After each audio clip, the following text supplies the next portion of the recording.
Good morning, students. This is the first lecture on topic respiration and circulation. So these two topics are integrated with each other. Why? Because respiration, as you know, is the process by which oxygen is taken inside and carbon dioxide is given outside. I think all of you know that in this process of respiration, the oxygen which is taken inside is used for oxidation of food material. And this oxidation of food material, it results in production of energy.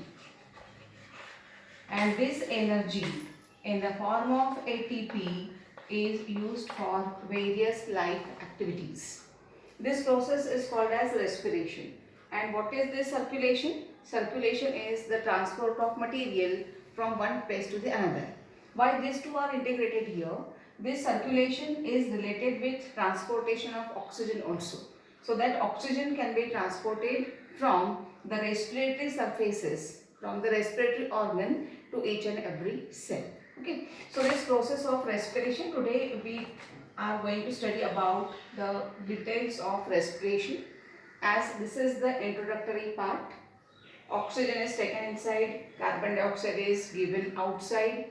Oxygen is used for oxidation of food material. In the form of chemical reaction, we can study it as, here the glucose molecule, it is the preferred substance for respiration. It undergoes the process of oxidation, that is oxygen bring about oxidation of glucose, and it results in formation of energy in the form of ATP. At the same time, carbon dioxide is evolved, which will be given out, and it also results in formation of metabolic water. So this is the process of respiration. After this, we have to study what are the respiratory surfaces.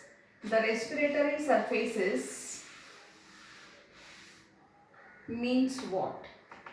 Respiratory surfaces means the structure which are related with exchange of gases, that is oxygen will be taken inside and carbon dioxide will be given outside. So respiratory surfaces are different in case of different type of animals, which depends upon their surrounding. Their surrounding means some of the animals are aquatic, some of the animals are terrestrial, and some of the animals are semi-aquatic. You know that some of the animals are aerial also. Meaning of these terms: aquatic, living in water; terrestrial, living on land; semi-aquatic means can be living on land as well as in water; and the animals which are called as aerial, these aerial animals, they are living in air. So according to surrounding, the different kinds of respiratory surfaces may be present. We can see this given on page number 80, page number 153 and table number 8.2. As we have studied last year, the different type of animals, you know that animals are classified into invertebrates and vertebrates. Okay, so what are these kinds of animals? Animals are classified as two categories. One is called as invertebrates and second type of animals are called as vertebrates. Basic difference, you know, invertebrates. In case of invertebrates, vertebral column is not present. In case of vertebrates, vertebral column is present, and they do have different types of habitats. Maybe aquatic, some are terrestrial, some are semi-aquatic, and some are aerial. Accordingly, in these cases, different types of respiratory surfaces are there. In case of invertebrates, last year we have studied many phyla are there, like starting with phylum Porifera, and it ends with the phylum Hemichordata.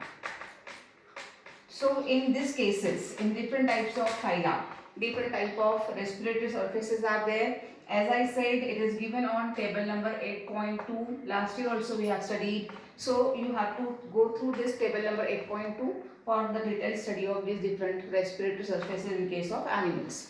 And about vertebrates, where the vertebral column is present, again different respiratory organs are there.